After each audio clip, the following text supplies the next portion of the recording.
6 days into the onslaught on the Somali-based Al-Shabaab militant group, and Kenyan security forces are still pushing deep into inside Somalia.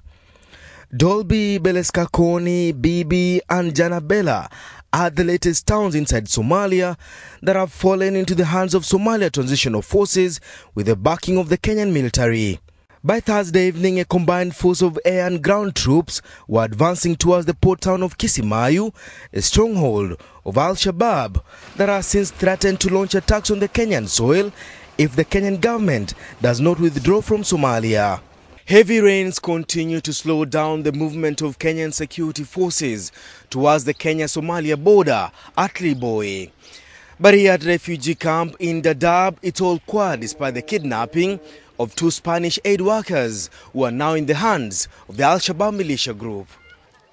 The medical facility at E4 refugee camp in Dadaab has since remained shut, as the number of aid workers here said to have reduced in the recent past as the government moved to assure the working population here of their personal security and safety.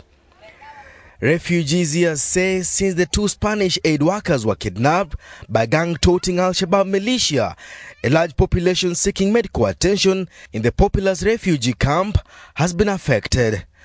Mokhtari Mohammed Qasim says he fled Somalia for Kenya 2 months ago and claims the Al-Shabaab militant group controls large part of the Horn of Africa country. Now Somalia, there is existing war and also a drug.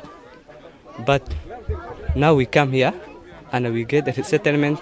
Now the main problem that we have is only where we settle it is where the water catchment is. Late night airstrikes at least 3 times from safe locations in Kenya has seen the number of Al-Shabaab militants killed passing the 100 mark in the last 6 days now. The Department of Defense says Al-Shabaab is now seeking new recruits as their numbers decrease. The military spokesman told KTN it is becoming easy to deal with the weekend group.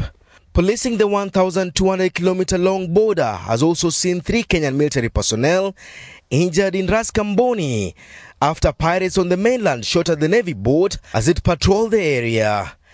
Kenya is still launching a military offensive on Al-Shabaab in a long drawn-out battle. Denson Sarigo, KTN, Dadaab.